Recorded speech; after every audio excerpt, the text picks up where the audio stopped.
Good afternoon, everyone, and welcome to the IMAA's Insights and Innovation Series for this Monday. Really excited to welcome our partners at TikTok along, and they're going to talk us through TikTok Bootcamp. I really wanted everyone to wear some sweatbands for today to give them the theme of things, but they're going to cover a lot of topics covering just general updates with TikTok, some of their new products, some tips, and also some creative ideas as well on how to use it. It's one of our biggest sessions. I think we've got 81 plus guests already clicked in. So without further ado, I'm going to hand over to the host, Nick, and also Ben.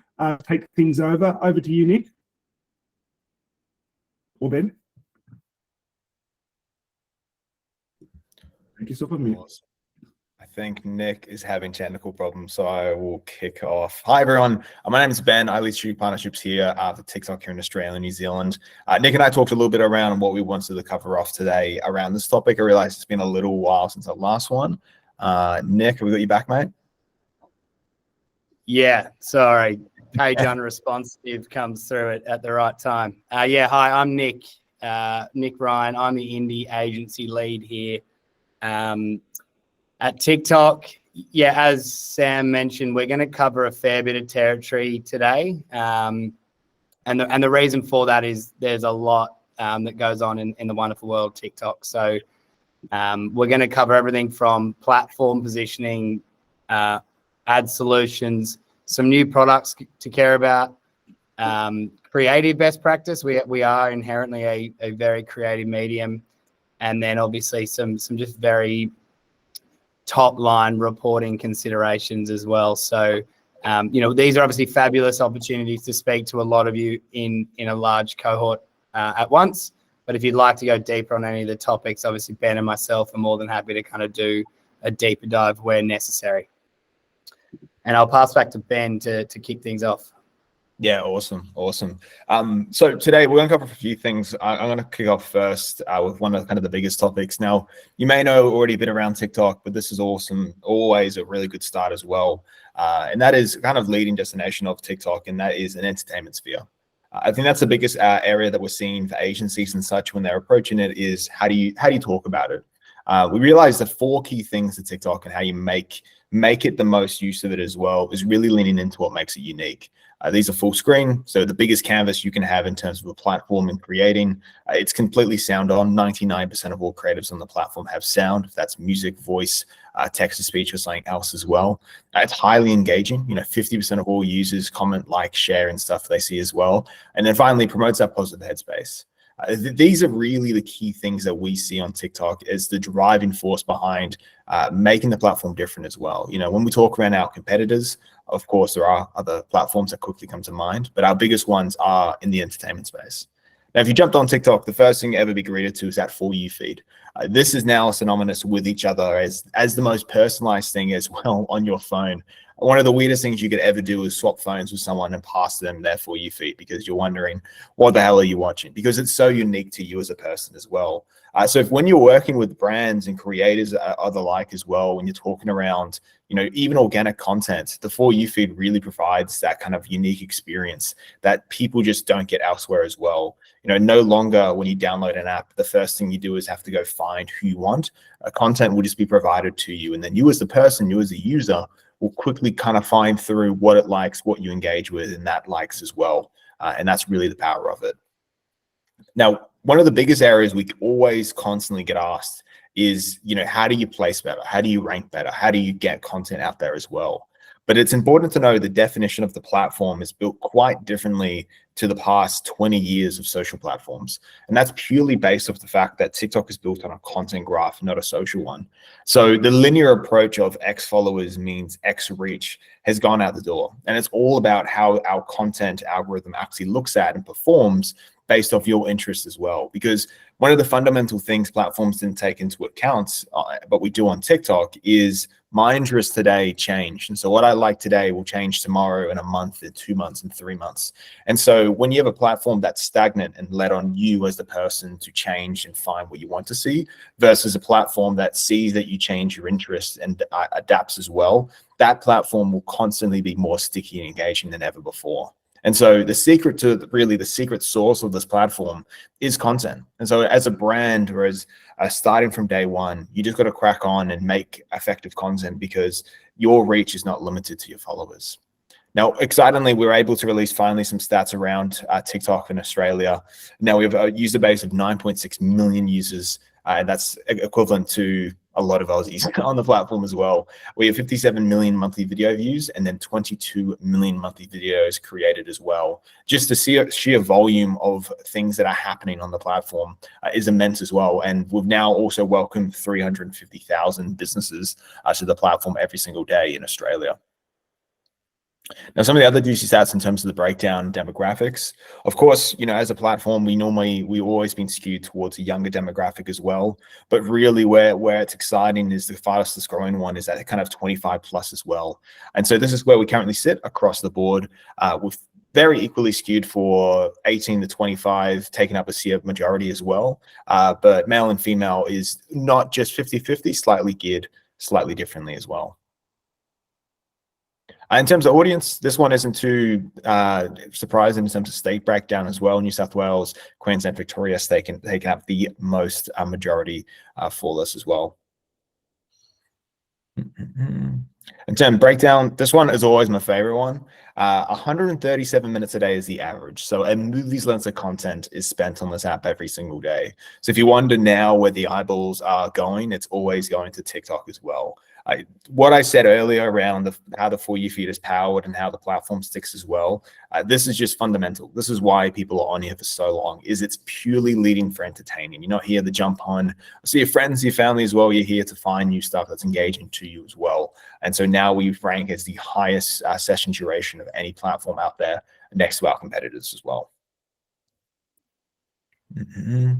And then when it comes to users and where they are not on as well, we have some of the highest ones in terms of unduplicated TikTok users against some of the platforms. So of course, Twitter, Facebook, Snapchat, Instagram, and YouTube as well.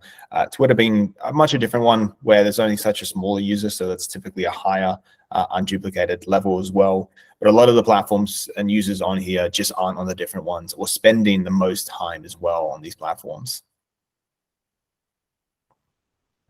Awesome. So that's a little intro to the TikTok. I think this one now, jumping into ad solutions, we're going to just see where we're at. So one of the things we pride ourselves on TikTok is that we deliver the full funnel solutions available.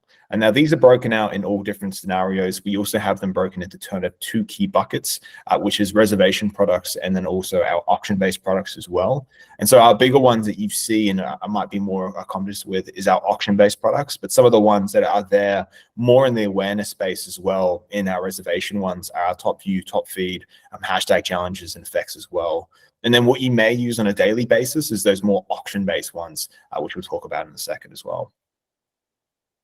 So our reservation products are top view, top feed, and then reach and frequency. These ones are typically the most common ones that we talk about on a daily basis as well with agencies and what people always try to fight for as well. Top view was the first one and reach everyone on TikTok as well, with top feed being the 4th and 5th video placement as well. And our reach and frequency is one that has been asked about a lot and now is coming out more and more. And it's something that you can allow to kind of have fixed CPMs and guaranteed impressions as well. And across the basis, these three kind of make up our core reservation products that we talk about daily. And then finally, these ones from an auction-based product are always the ones that are most popular. We're going to talk about a few of them in a second as well. Video shopping ads, lead generation, which is natively integrated. Our third, and then one of our biggest ones, which is just basis now for every successful campaign, which is Spark ads. And then finally, customized Instagram pages, not Instagram pages, instant pages as well, being the one that you can kind of speed things up with as well. Awesome. Cool. That's a bit of 101. Now, what's coming up, and you may have seen a few of these already, are some of our new products. Now, the first one coming up is TikTok Pulse. This one is really meant to be able to drive for more of those seasonal moments or larger than life campaigns and really kind of put your content next to the most engaging stuff that's on the platform and suitable for the brand as well. And it's called TikTok Pulse. So right now for seasonal moments in Q4 will be kind of the key ones for those ones as well. But Max Pulse is going around in June for this as well. Now, you can reach out to Nick and myself to kind of talk more about this, but we're seeing this one really be able to really drive that impact and put your content or your placements next to the preferred content you want to see and the top content that's on that platform as well. We call this TikTok Pulse. It's one of our top products.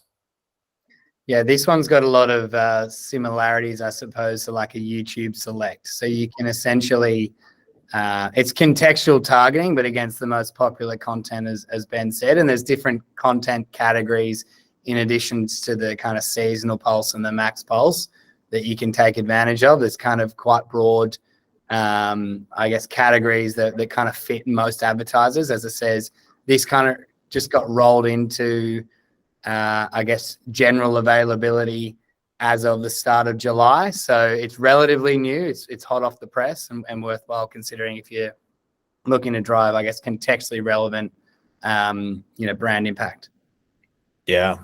That kind of goes into our second one, which we've now seen is now in open beta as well, which is SPC or Smart Performance Campaign. This one's been in the works for a while, and I think something that we've constantly been asked about, depending on it as well, is this kind of takes that you had a few things of automation spread out throughout TikTok Ads Manager already, like you had automatic targeting, those different ones that were baked in as well, lowest cost bidding. This kind of takes all that and just loops it into one under the SBC one as well. So this allows you to automate everything from the campaign level all the way down for targeting. I'm trying to remember, Nick, you might know how this gets compared to on Meta. Was it Advantage? It's Advantage Plus, essentially. Yes. So it's the simplified campaign setup. You optimize towards your purchase objective or your key conversion point, and then it goes and does the rest. We do have obviously a feature that's been in the platform for probably close to 2 years now called automatic targeting, which was a similar kind of methodology in the context of you kind of let the machine dictate who the relevant audience is to drive the desired outcome. We still have that as an available audience suggestion that we can kind of compare, I guess, performance between SPC and automatic targeting. We've seen clients that have used I guess A/B tests with those different audiences, see that SPC has outperformed the automatic targeting option. So certainly one to consider. Again, it just draws down on a slightly different algorithm on the TikTok side of things to ensure that it is the most efficient and works as hard as possible to get that conversion. Yeah, it's one that's been talked about for a while now. It's here. Second to that, it's one of the always ones that's coming up around TikTok as a search platform is search ads. So this one is kind of really building on that momentum. To give a bit of background in terms of search, now one of the areas that we really see thriving is the ability to search things on TikTok. So you would have seen we've actually rolled out a widget on iPhone. We can add a search TikTok search widget straight to your home screen. That is all really the element of this platform moving to a place where if you want an answer, of course, you can search it on the internet, or you can find it on TikTok and have a answer in a couple of seconds as well. To build on that success is search ads, and this really plays into its name. This is essentially just a toggle that you can flip on, and then based on kind of comprehensive searches that has as well. This is really its phase one. I expect this to grow a lot more as we approach it, but it's something that you can really build on success with, kind of jumping on those things as people, and TikTok becomes more of a search platform for people to find things as well. Yeah, I think search is a big one. Ben talks about how much search is happening. There's 1.6 billion searches on TikTok every single day. And we know other traditional search platforms are starting to index video and inclusive of the TikTok content starting to index within the search results. So we know that visual search is a massive opportunity. As we said, it's in its very early days in terms of the way you would use target keywords, but it will evolve. We're already starting to see it drive incredibly efficient results. It's super, super simple to set up. But also, I think from a post-campaign reporting point of view, there's a lot of really interesting insights you can gather, through the search terms report. So you can understand like what impressions were your ad showing against for what particular keywords, what was driving the engagement. And that could give you insight, A, for your broader search strategy. It could give you insights into creative considerations, like what are people looking for about my brand that maybe I need to create content to serve. And even just, I think also just thinking about how you best utilize the full functionality of the platform, right? It's going to be drawing down on, what's your ad copy, what's your text overlay, what is being visualized in the ad creative. So there's a lot of different things here that provides, I guess, a rich and powerful extension to what you're already doing. You're investing in content. We're essentially just opening up this as an inventory source to start to drive more of those intent-based outcomes, because search is inherently intent-based. The reason we've seen this perform so well that it skipped a beta phase was because there's obviously a natural element of intent here that was driving kind of positive conversion outcomes as well. So it's available. It should be available in everyone's ad manager as kind of an automatic toggle to turn on. And it'd be worthwhile starting to test its performance for each of your upcoming campaigns. Yeah. Awesome. And then lastly, just before I hand over to Nick as well, is VSA, video shopping ads as well. This one essentially has moved them under a simplified kind of approach. Before it was a bit skewed with how you found them as well. Now they all sit under the product sales campaign objective as well. And this leverages a bunch of different things. We talked around Spark ads earlier. That is just fundamental to this as well. But it just brings more of the shopping experience to the platform. You would have seen like where TikTok is headed, and it's already there in the UK and Southeast Asia as well, is the shopping becoming more and more integrated to things like TikTok Shop. And we're kind of seeing the fruits of that, and hopefully the full version of that will come at some point later this year, if not early next year as well. And VSA is just some building blocks on top of that as well for it. So Nick, anything else from you, mate? If not, I'll pass over to you for the rest.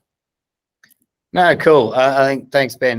There's a lot more that sits behind that. I think that's just really highlighting kind of the key products to care about.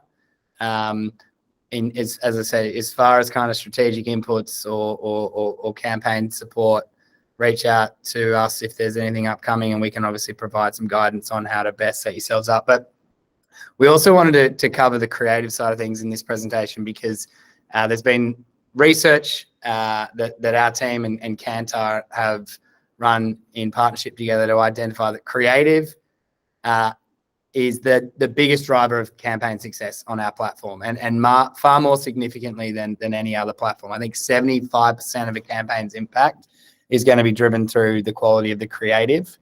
In comparison, I think other channels are much closer to 50-50, right? The media setup and the creative are equally important.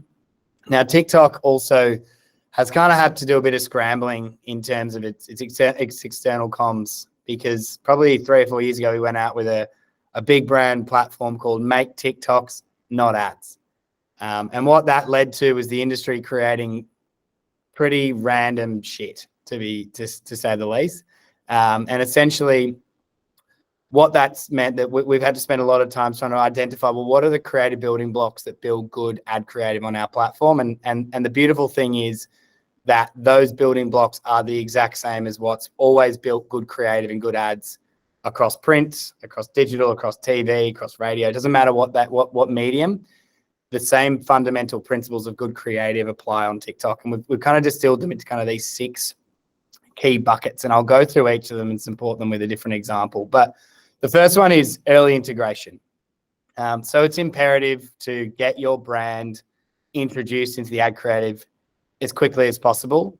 And as part of the research that we've done, we've identified that it only takes the first 2.5 seconds of a TikTok ad creative to drive sufficient exposure that will have impact on awareness and attention metrics, right?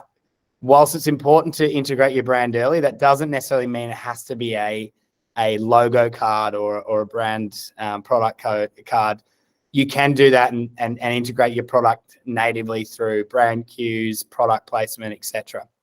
Just going to show you this example that ran recently for a brand called Stacks, who are in the activewear space. What you'll see is they don't waste any time. They let you know who they are, what their key message is, and everything you need to know what to do, all very, very quickly. Stacks, 50% off site wide, online now. Stacks. So as you can see, no one's left under any illusion as to kind of who they are, what the offer is, and what they're asking you to do, right? Shop right now.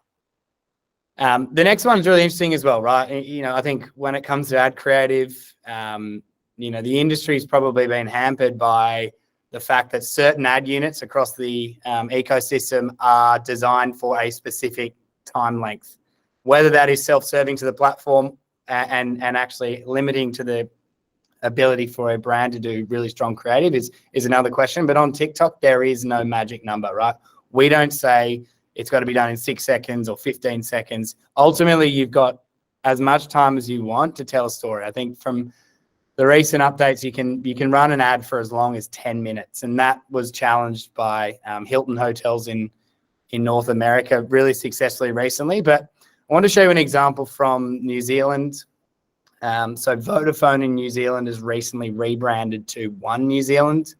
And they thought the best way to articulate their rebrand on TikTok to their community was to get their employees to review and read out the comments of people's feedback and feelings towards the rebrand.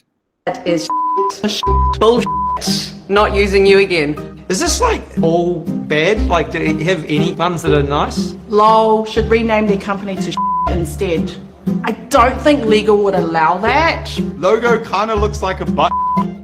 So I've done a pretty cool picture here.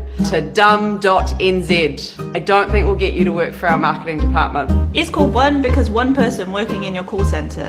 Yeah, and she's real busy. One was also the number of brain cells involved when choosing this new name. One brain cell for me. Yeah, changed it to one for 1 bar of service. That's quite good. That could have been my mum. No one cares. You obviously cared enough to let us know that you don't care. Kindergarten children could have done better. My poo gets better reception there. My poo gets better reception than your internet. Oh, Dylan, you're a comedian. It's so good. That is Cool. The next one is obviously build creative that's native to platform. Again, something to be incredibly mindful of is what is considered native creative doesn't have to necessarily be, you know, super high level TikTok production. It can actually just purely be make sure you shoot 9:16, can take consideration for the safe zones, right? And you can run your creative like that. That is ultimately being native to the platform. But there are other ways that you can kind of make it a little bit more effective, right? There's the opportunity to go lo-fi. Think about shooting things on iPhone. Think about capturing the behind the scenes elements of your bigger production shoots. Think about using the people that are your brand, whether that is your staff, as we just saw in that example, or even using creators to be those authentic ambassadors for your brand. And think about how you leverage the fact that we are a sound on platform, right? Sound doesn't mean you need to have a soundtrack. It can just be purely voiceovers, right? And what we've seen is when you build native first, it has both upper and lower funnel impacts, right? As outlined by some of those stats. I really like this example from Amazon Prime. What they did at the time was capitalize on all the White Lotus noise that everybody was going on about in popular culture. And what they did was they had just the cast of the show for Daisy Jones and the Six play up on that fact to then kind of jump on it and then promote their own show.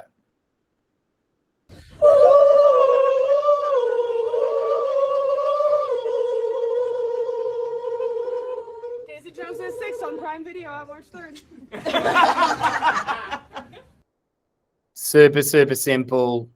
Again, leaning into sound and thinking about how they can get their show promoted.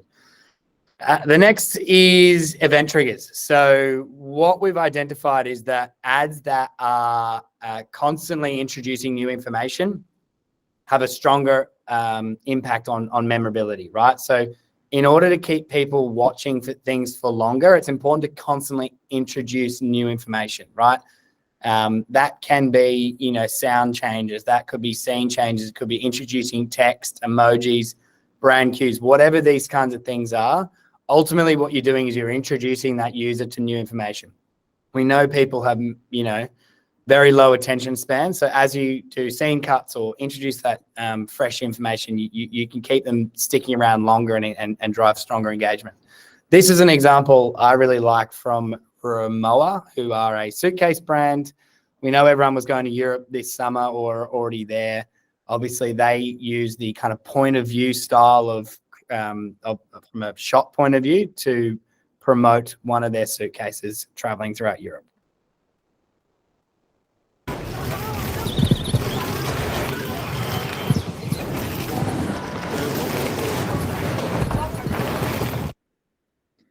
As you can see, the product was always in shot, the brand was always in shot, but they were just constantly short, sharp scene changes, different information was being passed through throughout. And this is all about information density. So I'm not a neuroscientist, but our marketing science team have partnered with a company called Neuro Insight to kind of identify what this actually means, right? And essentially what event triggers are, or those kind of elements where you're introducing new information, are those peaks and troughs that we have to introduce new information and I guess spark interest, right? So this kind of representative of, different scene changes, comments, text, whatever those kind of things are to keep people sticking around. So think about how you can make your creative dynamic and constantly introduce the new bits of information throughout.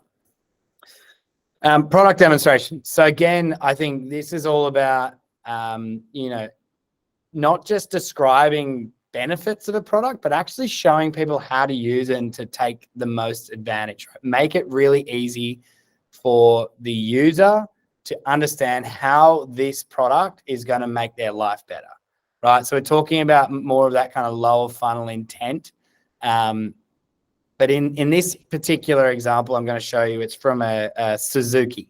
So we know that automotive brands, they tend to have their conversion touch point as either a book a test drive on a website or download a spec sheet. That's a really hard thing to kind of get people to do. So what we, wanted to do was partner with creators to bring that product spec sheet and product demonstration into the ad creative so that people could really understand the value of the Suzuki Swift. And we partnered with We Got the Chocolates to do a really entertaining take on the product demonstration. Body's too bootylicious for you, babe. Why is that song stuck in your head? I don't know, I was singing Taylor Swift before, but thought I needed something more to sort of test my vocal range. I wouldn't. Oh, right, well, are you open to hearing a few more puns that I've got for you? Not really, no. No, come on, mate. Be a good sport. I'm already too exhausted for this conversation. Well, I've got a lot more, so buckle up. All right, I'll get started. Seriously, I'll be quick though, because I know you got a dash.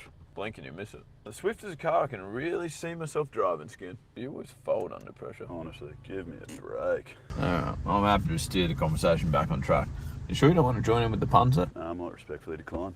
I think there's a chance you just need to vent. No, I think it's more that I'm just not conditioned for this type of work, Now I am. You've actually made a couple of elite puns here. You're a genuine lock for the next video. Thanks. Where are we headed? Booked a test drive. You can book one too if you want. Can't I just come with you? Nah, get out. Okay.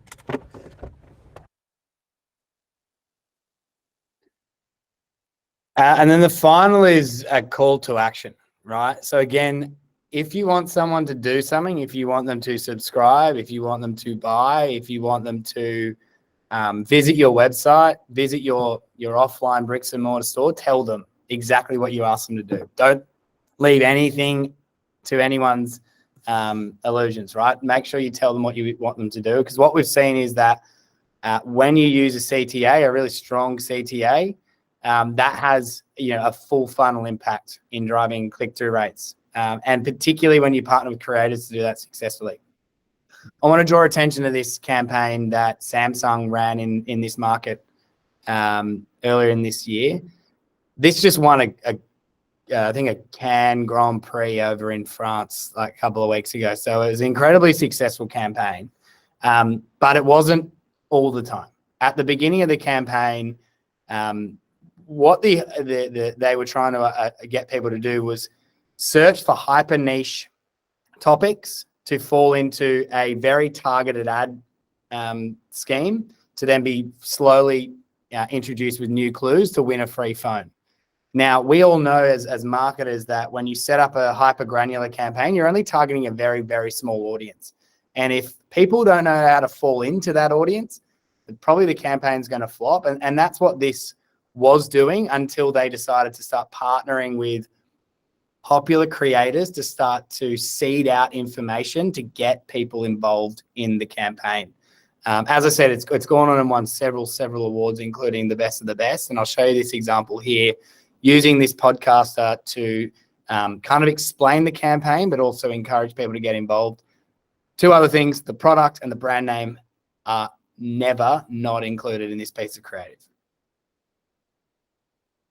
This has got the internet going crazy. Samsung Australia have been giving away their new Galaxy Z Flip 4 in almost like a digital scavenger hunt. So apparently people are tricking their algorithms by Googling specific Samsung related phrases in order to get an ad pop-up that contains the first clue. And since we all know that I am quite literally the king of Googling, if anyone's winning, it's bloody me. So I started the unthinkable task of trying to get ads to target me. Started off with these simple searches like, when is the Flip 4 releasing? And where can I buy the Samsung Flip phone? And just when I started to think this was all a bloody joke, your boy hit. I searched the phrase, how the Z Flip, and this ad appeared. It says it's my first clue and that I'm one step closer to winning the phone. However, that's as far as I've got so far. But if you guys want me to share the clues that I find so you can try and win one too, make sure you let me know in the comments and I'll make updates.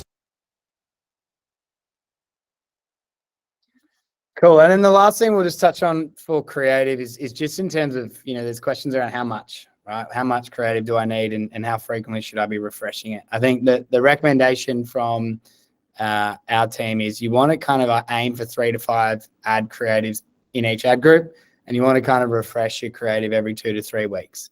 For context, the North American markets, or if anyone's looking to advertise in North America, they're asking you to refresh your creative every kind of 7 or 8 days. So we're a little bit more lenient here in Australia. But you can be clever with how you do this. You don't have to launch all creatives all at once. You can introduce new creatives throughout the campaign to kind of give yourself a bit more longevity and keep the content fresh. But this is kind of what you kind of look at from a volume of creative point of view. And then just the last couple of things, very, very simple, but equally crucial to, getting things right, is just make sure you align your goals with your objectives. I know that sounds very, very basic, but you would be surprised how many people have bought, brand or reach campaigns and wondered why they're not getting conversions. It happens. It's just something to be super, super mindful of. As Ben alluded to, we have ad solutions and ad products that essentially can support your needs through the funnel. And they can obviously feed into one another. But make sure whenever you're doing it, you're looking at, okay, well, what is the campaign objective and what should we be looking to report back on as our primary KPIs? Now, we have some wonderful tools and support to kind of identify what metrics matter. There's a metrics glossary that we'll make sure that gets its way to you guys, just in terms of, okay, if this is what your objective is, what should the primary KPI be? But yeah, as I said, make sure you align each of those up as per what your goal is. And then also we'll send through this lovely little resource wiki, which are some wonderful external facing tools that you guys can use to plan and build validation for, putting TikTok on your media plan. So some of the key ones are our creative center. This is where you go for, what's trending on platform. What are the top performing ads in Australia? And then broader inspiration for each category. There's a lot of kind of insight blogs and decks that you can kind of download there. And then obviously, a lot of people in absence of having their own great case studies are always looking for good examples of where people have done it before. All of the external case studies that we are allowed to share are published on our Success Stories website. So a couple of key links and other learning modules and training tools as well to take advantage of. But that is the content for today. Happy to answer questions if people have them. Otherwise, more than happy for people to reach out separately to discuss more information relevant in detail. Guys, are there any questions today? Surely we must have some questions, but we don't often do sometimes. We can connect anyone. If anyone's got any questions, we can connect you as well post this meeting. But it looks like there's none. So Nick and Ben, thank you so much for that. Really, really helpful, really interesting. There's a lot of stuff there to consume. This will be recorded and we'll share it around later on today. Just a reminder, if you're in Brisbane, I will see you, I think, next week. If you're in Melbourne at the Hall of Fame lunch, I will see you this week. If you're coming to NT, we'll see you in August. A lot of big events coming up in the next couple of months. Watch out for those. Thank you, everyone, for tuning in, and talk to everyone soon. See you guys.